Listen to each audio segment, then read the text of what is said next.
The Vampire King pulled her onto his lap in front of everyone. The entire hall froze. The Grand Hall of Silvercrest was everything the rumors promised, and worse. Isla Thorne kept her chin high as she walked the crimson carpet, though her heart hammered against her ribs like a caged bird. Enormous pillars of black marble stretched toward a ceiling lost in shadow, and chandeliers of bone and crystal cast flickering light across the assembled vampires. Hundreds of glowing eyes tracked her progress, some amber, some silver, all hungry. She was the only human in the room. "Steady," her father whispered beside her, his hand trembling on her elbow. Lord Matthias Thorne, the human territory's most skilled diplomat, looked every one of his 50 years tonight. "Remember why we're here." As if she could forget. 3 months ago, the fragile peace treaty between humans and vampires had shattered when someone murdered Lady Seraphine, a high-ranking vampire noble. The vampires blamed humans. Humans blamed vampires. Now they stood on the precipice of a war that would drench the continent in blood. The Vampire King had summoned her father for negotiations. What no one expected was his demand that Isla accompany him. At the far end of the hall, upon a throne of twisted silver that seemed to grow from the floor itself, sat King Aurelius Morgrave. Isla's breath caught despite herself. She'd heard the stories, the immortal king who'd ruled for 3 centuries, who'd unified the vampire clans through cunning and ruthlessness, whose very name made hardened warriors pale. She'd expected a monster draped in darkness and malice. She hadn't expected him to be beautiful. Aurelius looked no older than 30, with features sharp enough to cut glass and a lean, powerful frame draped in black and silver. But it was his hair that truly stunned her, thick golden blonde that fell past his shoulders, catching the light like spun wheat. It should have softened him. Instead, paired with those predatory golden eyes and that cruel, sensual mouth, it only made him more otherworldly, more dangerous. He watched her approach with the absolute stillness only the very old vampires possessed, his expression unreadable. "Your Majesty," her father bowed deeply, "I present my daughter, Lady Isla Thorne, as requested." Isla sank into a curtsy, keeping her eyes lowered. Every instinct screamed at her to run, but she forced herself still. "Lord Thorne," Aurelius's voice rolled through the hall like distant thunder, smooth, ancient, compelling. "How gracious of you to accept my invitation." Invitation, as if they'd had a choice. "The honor is ours, Your Majesty," her father said carefully. "Is it?" Something dark flickered in the king's tone. "I wonder, tell me, Lord Thorne, what do you know of Lady Seraphine's murder?" The hall went deathly quiet. "Only what the reports stated, Your Majesty, that she was found drained of blood in the border town of Ashford with a human weapon nearby. But I swear to you, no human sanctioned such an act. We seek peace, not..." "Peace," Aurelius leaned forward slightly, and Isla felt the weight of his attention like a physical pressure. "Your people speak of peace while my cousin lies in ash.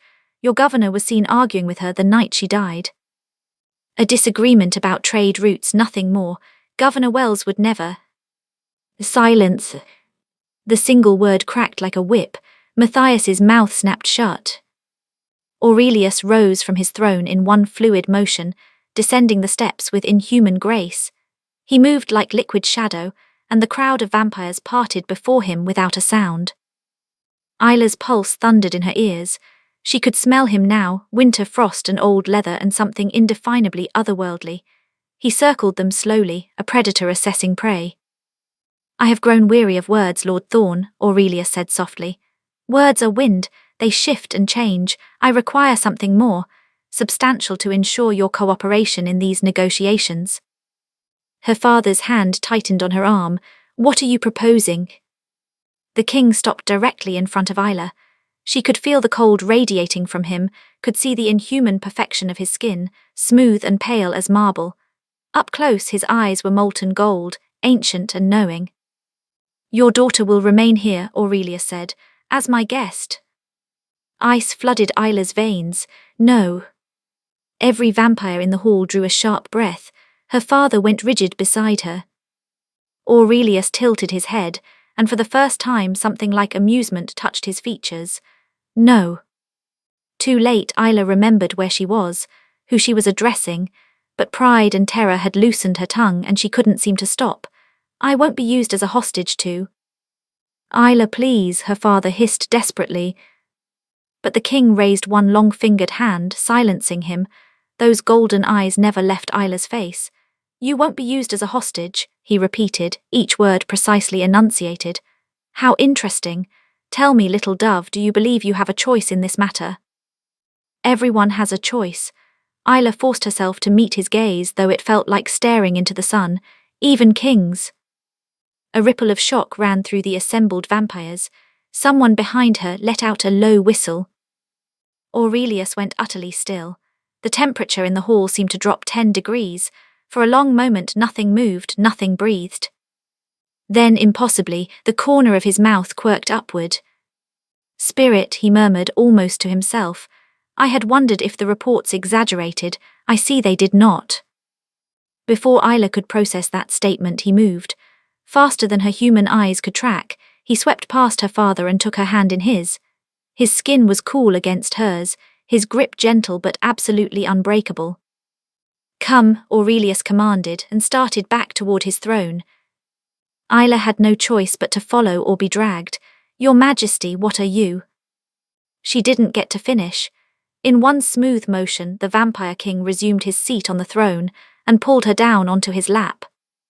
The entire hall froze. Isla's mind went blank with shock.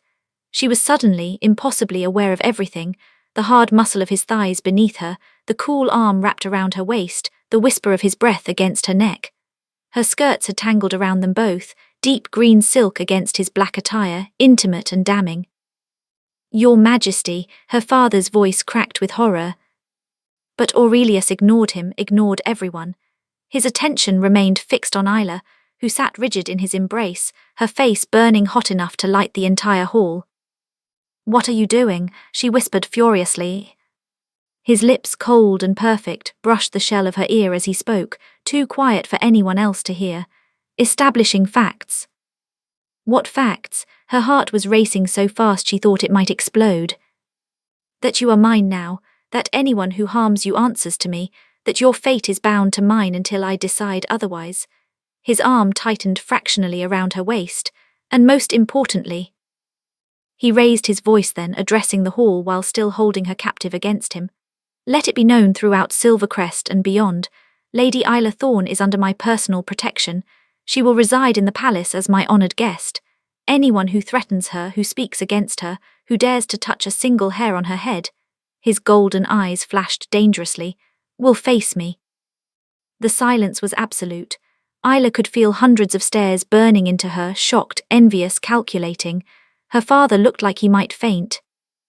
Your Majesty, one of the vampire nobles finally ventured, a tall woman with silver hair and scarlet eyes, surely such an intimate arrangement is unprecedented.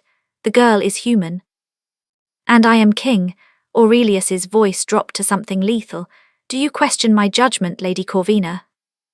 The woman paled and immediately dropped into a bow. Never, Your Majesty. Excellent, then we are finished here. He stood in one fluid motion, bringing Isla with him, setting her on her feet but keeping one possessive hand on her lower back. Lord Thorne, you may return to your territories and inform your governor that negotiations will continue. I will send word when I require your presence again. Until then, your daughter remains with me. But Matthias stepped forward desperately. Do not test my patience tonight.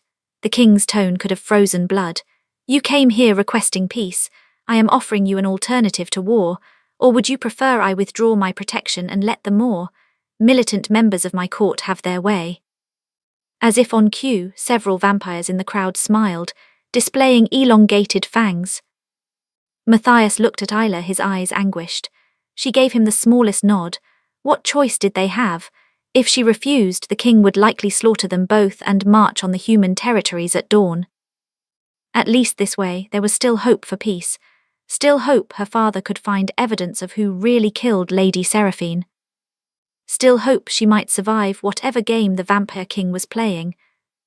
Very well, her father said, the words clearly costing him. I trust your Majesty will treat my daughter with respect. She will be treated as she deserves, Aurelius said, which wasn't quite an answer. The hand on Isla's back burned like cold fire, a brand claiming her before all assembled.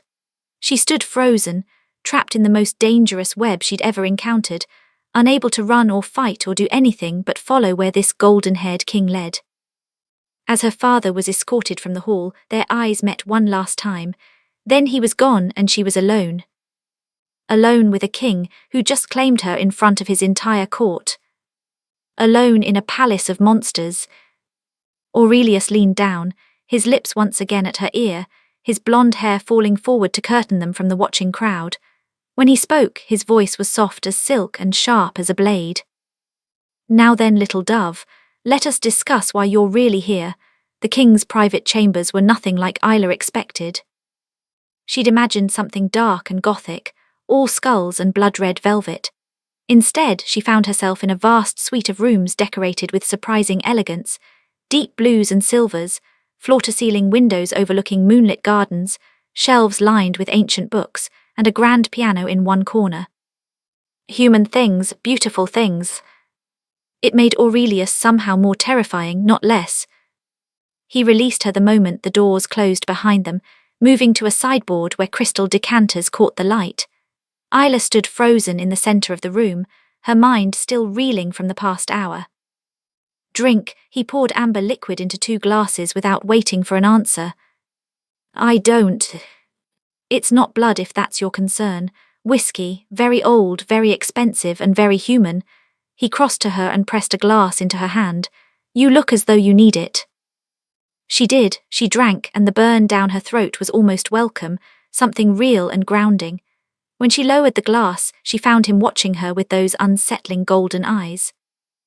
Now that they were alone, she could truly look at him. The blonde hair that made him unique among his kind was pulled back loosely, revealing the razor-sharp lines of his face. He'd removed his formal coat, standing before her in just a black shirt and fitted trousers that did nothing to hide the predatory grace of his form. He looked young, he moved like something ancient. "Why am I here?" Isla demanded, finding her voice. "And don't say protection, you don't care about one human girl." "Don't I?" He moved to the windows, gazing out at the night. "Tell me, Lady Isla, what do you know about the night Seraphine died?" The question caught her off guard. "Nothing. I was in the capital, preparing for the winter solstice celebrations." "You were in the capital," he agreed. "Yet somehow, your handkerchief was found clutched in my cousin's hand when they discovered her body."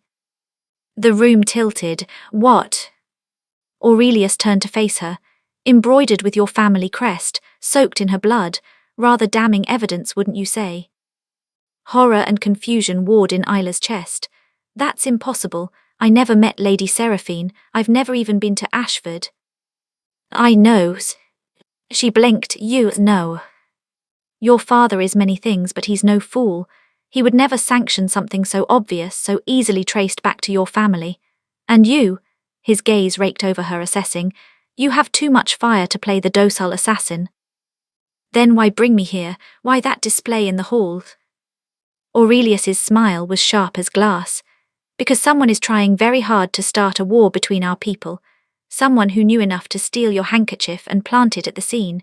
Someone who wants me to believe the Thorns are responsible." Understanding dawned slowly. "You're using me as bait." "I'm using you as a very visible piece on a very complicated board." He moved closer, and Isla had to fight not to retreat.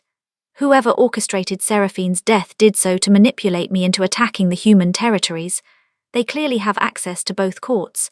By keeping you here, under my protection and my scrutiny, I accomplish several things."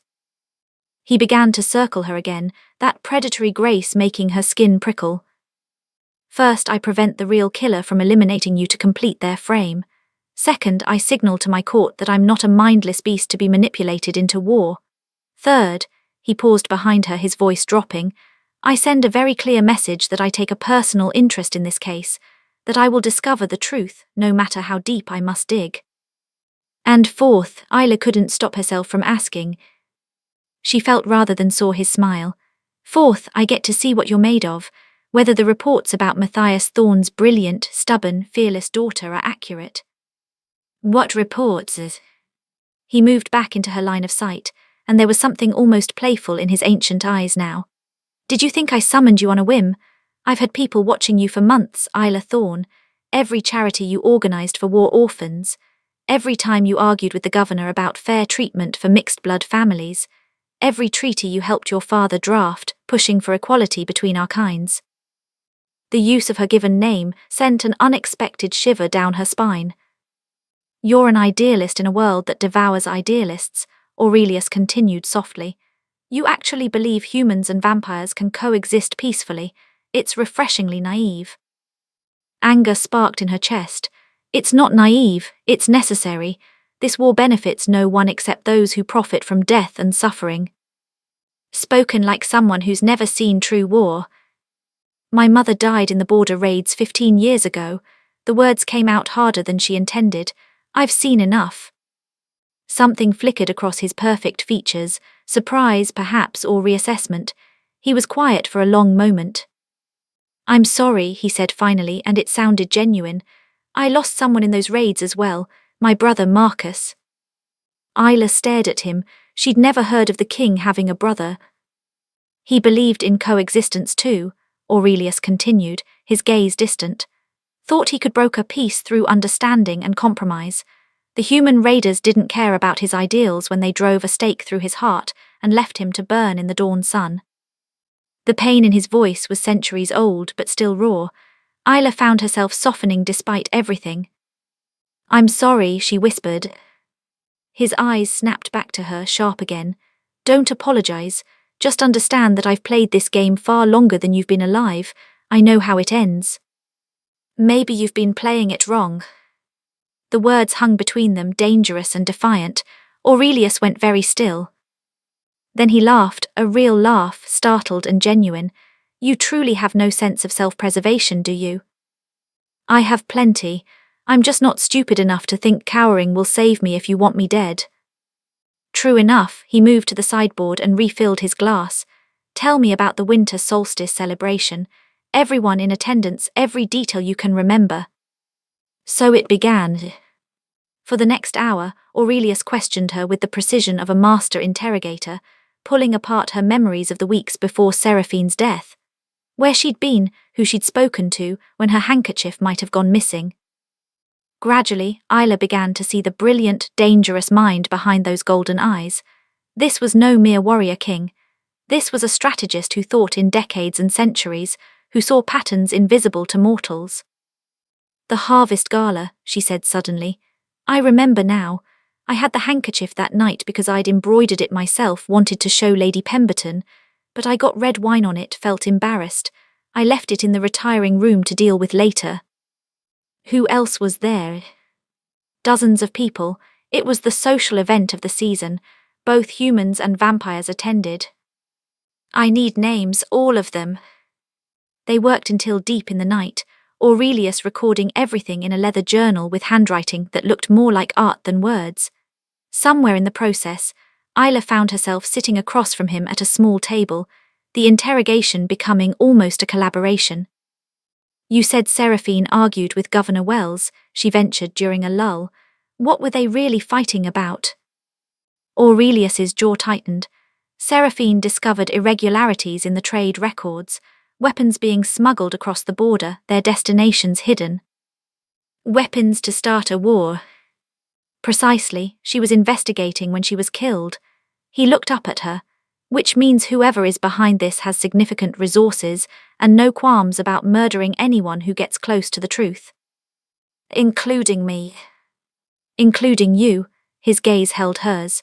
Which is why you will not leave this palace without my explicit permission, will not eat or drink anything I haven't personally approved, and will not trust anyone. Is that clear? The command should have rankled. Instead, the protective edge in his voice sent warmth through her chest. What about you? She asked. Should I trust you? Aurelius smiled, and this time it reached his eyes, making him look almost human. Almost. Absolutely not. I'm the most dangerous thing in this palace. Then why do I feel safer with you than I did in that hall full of your nobles? The smile faded into something more intense. He leaned forward slightly, and Isla became acutely aware of how small the table was between them, how his knee nearly brushed hers. Because you have good instincts, he said quietly.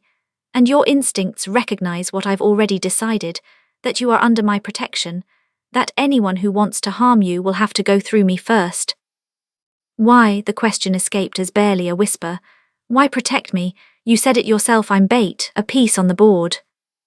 You're also brilliant, brave, and possibly the key to preventing a war that would destroy both our peoples. His hand moved across the table, fingers stopping just short of touching hers. And perhaps, his golden eyes met hers, and for the first time she saw uncertainty there, vulnerability from a creature who'd lived 3 centuries.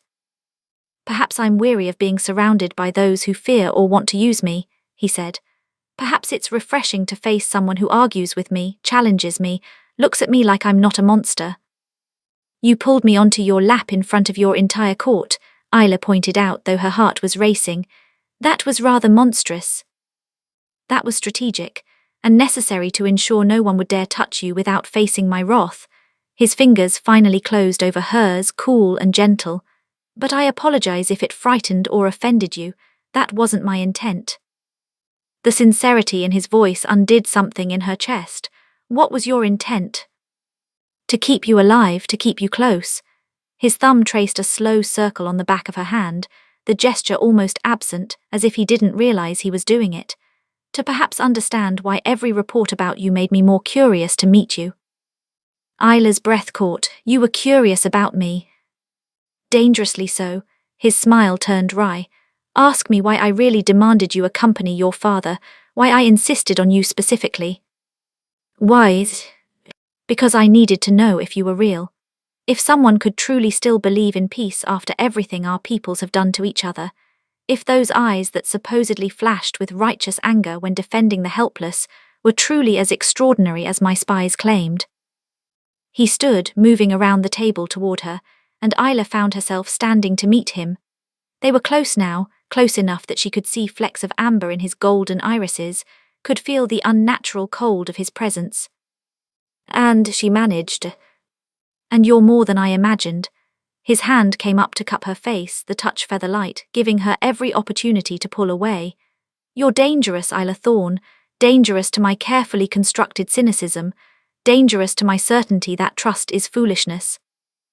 Aurelius, his name felt strange on her tongue, intimate and forbidden. SHH, his thumb brushed her cheek. Dawn approaches, you need to rest. I'm not tired. Liar, but he said it fondly. Come. He led her to a door she hadn't noticed, revealing a luxurious bedroom decorated in soft greys and whites.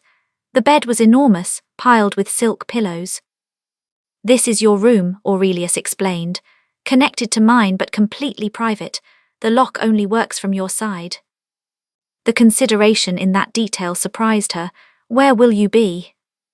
I don't sleep much. I'll be working on our suspect list, correlating the names you gave me with the trade records Seraphine compiled. He paused in the doorway. Sleep well, little dove. Tomorrow we have a court to navigate and a murderer to catch. Aurelius, she called as he turned to leave. Yes. Thank you for protecting me, for believing I'm not involved. Something soft crossed his features. Thank you for trusting me enough to stay, for not fighting when I pulled you into a rather compromising position. Heat flooded her cheeks at the memory. That was embarrassing. That was necessary. Now every vampire in the kingdom knows you're mine to protect. His eyes glinted. Sleep, we have much to do tomorrow. He closed the door softly behind him, leaving Isla alone with her racing thoughts. Mine to protect, he'd said. But as she changed into the nightgown, she found laid out on the bed and slipped between cool silk sheets, she wondered if protection was all the dangerous, beautiful, unexpected Vampire King had in mind. And more terrifyingly, she wondered if she wanted it to be. 5 days in the Vampire King's palace taught Isla several surprising things.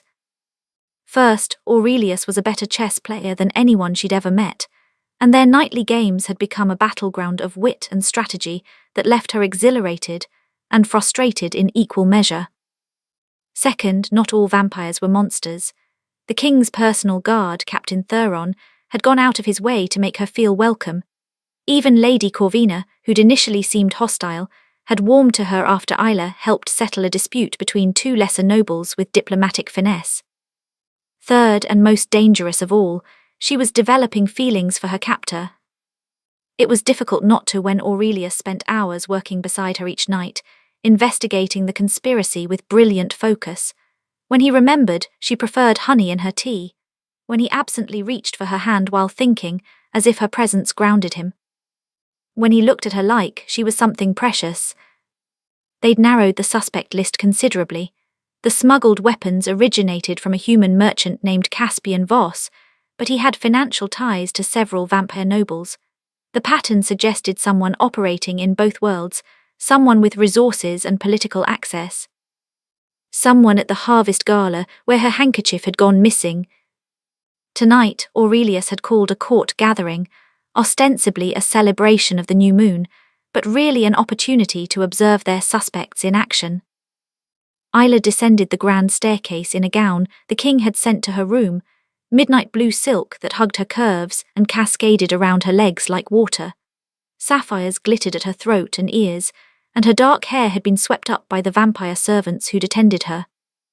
The entire ensemble was clearly designed to send a message. She belonged here. She was under the king's favour. The great hall had been transformed since her first night, softened with candlelight and music. Vampires in elegant attire mingled and danced, and Isla spotted several other humans among them, servants, blood donors, a few ambassadors. But all eyes turned to her as she entered.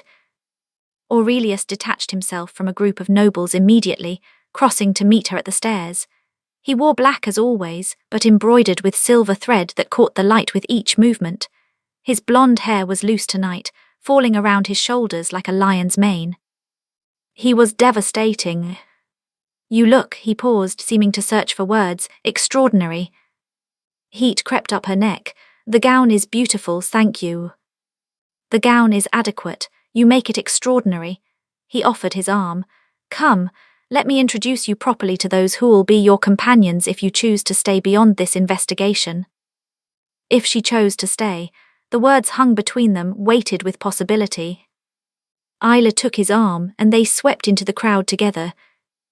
The next hour was a whirlwind of introductions and careful observation. Isla smiled and charmed while watching everyone Aurelius had flagged as suspicious. Lord Darius, whose trading company shared warehouses with Voss, Lady Moira, who'd been Seraphine's rival for a seat on the council, Ambassador Cross, the human envoy who'd argued most vehemently for war after the murder. Each had means, motive, and opportunity. None revealed anything damning. "Patience," Aurelius murmured during a break in conversations. His hand rested on her lower back, a now familiar touch that sent shivers through her. Guilty minds always reveal themselves given time. "And if they don't, then we spring the trap." His smile was sharp. "I may have let it slip that you've remembered crucial details about the harvest gala, that you saw someone taking your handkerchief." Alarm shot through her. "You're using me as bait again." "I'm using us as bait. Do you trust me?" She should say no. He was a vampire, an ancient predator playing games she barely understood. But when she looked into those golden eyes, she saw the man who'd played piano for her at 3 a.m. when she couldn't sleep, who'd listened to her ideas for peace treaties with genuine interest, who'd held her hand through her nightmares about her mother's death. "Yes," she whispered, "I trust you." Something blazed in his expression, possessive and fierce. "Then dance with me." He led her onto the floor as a waltz began, pulling her into his arms with practiced ease. They danced before during their late-night conversations, with him teaching her the vampire court's variations. But this was different. This was performance. Every eye in the hall watched as the vampire king swept the human girl across the floor, their movements perfectly synchronized. His hand splayed across her back, holding her scandalously close. Her fingers curled into his shoulder, trusting him to lead. "Do you see them?" Aurelius murmured, spinning her gracefully. 11 o'clock. Ambassador Cross is speaking urgently with Lord Darius." Isla glanced over as they turned. Both men looked agitated, their conversation heated. "They're afraid," she realized. "They should be. If you remember seeing them, they'll hang." He pulled her closer as the music swelled. "But look at Lady Moira. She's confused, not frightened." So she's not involved. Or she's a better actor, his lips quirked. The night is young. The waltz ended, but Aurelius didn't release her. Instead, he led her toward the throne, the same throne he'd pulled her onto 5 nights ago. Your Majesty, Isla questioned softly. Trust me, he repeated. He sat, and without the shock of the first time, Isla understood what he was asking. She settled onto his lap with more grace than before, arranging her skirts, allowing his arm to circle her waist. The court had gasped the first time. Now they watched with avid curiosity, this intimacy becoming something accepted, expected even. Isla felt the shift in power dynamics immediately.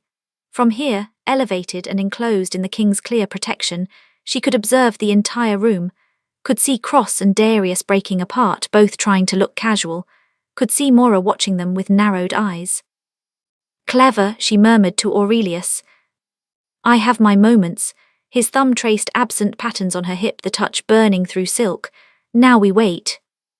They didn't have to wait long. Captain Thuron appeared at the throne's base, bowing deeply. Your Majesty, I apologize for the interruption, but there's a matter that requires your attention in the West Wing. The prisoner you ordered held has information. Aurelius tensed slightly, the only sign that this wasn't expected. What prisoner? Caspian Voss, sire. Your guards apprehended him an hour ago trying to flee the city. Murmurs rippled through the crowd. Isla felt Aurelius's hand tighten on her waist. Bring him to the interrogation chamber.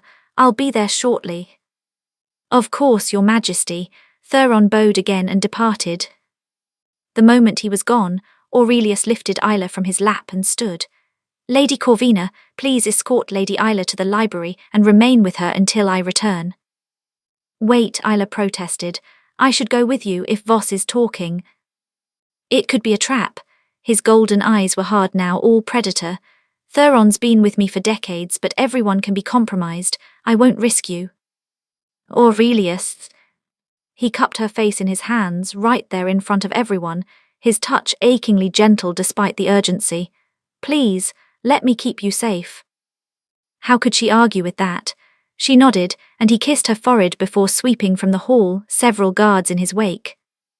Lady Corvina appeared at Isla's elbow, elegant and efficient. Come, dear.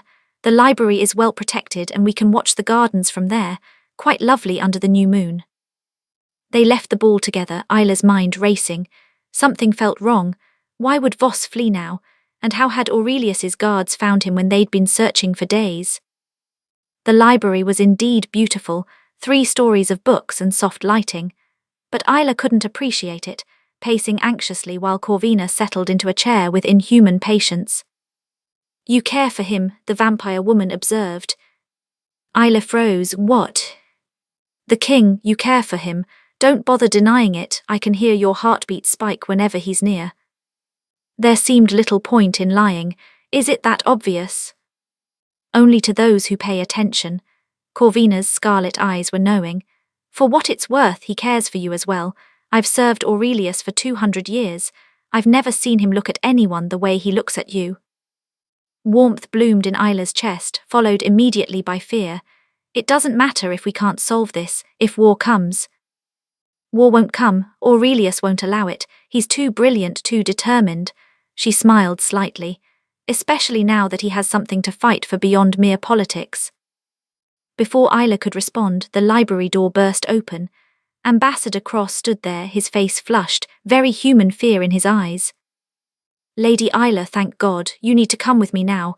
The king, there's been an accident. Isla's heart stopped. What happened? The prisoner had an explosive device. The interrogation chamber collapsed. The king is trapped and, Cross glanced at Corvina, we need someone he trusts to talk him through the rescue. He's injured, not thinking clearly. Every instinct screamed danger, but Aurelius injured, trapped. Corvina stood in one fluid motion, placing herself between Isla and Cross. The king would have sent Thuron or one of his personal guard, not a human ambassador. Cross's expression shifted, fear melting into something cold and calculating. Clever, but not clever enough. He moved with impossible speed, vampire speed, his hand striking Corvina's chest. She gasped and crumpled, blood blooming across her gown. Iron stake, Cross said calmly, his voice different now, deeper. Dipped in dead man's blood, she'll heal, but it will take time. He wasn't human, had never been human. Isla ran. She made it 3 steps before he was on her, one hand clamping over her mouth, the other pinning her arms. His strength was monstrous, inescapable. "SHH," he crooned in her ear. "This will be so much easier if you don't fight. Aurelius will be racing back here any moment. The Voss capture was a lovely distraction, and when he arrives he'll find you dead by your own father's dagger. Poetic, really. The grief will break him, make him irrational. He'll slaughter the human territories in revenge, and the war I need will finally begin." Isla thrashed wildly, trying to scream, but his hand was iron over her mouth. He dragged her toward the window, 3 stories up, overlooking the gardens.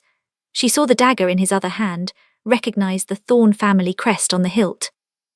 This was how she died, how everything ended.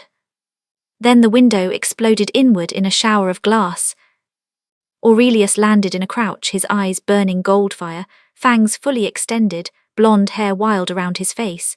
He looked utterly inhuman, utterly terrifying, utterly magnificent.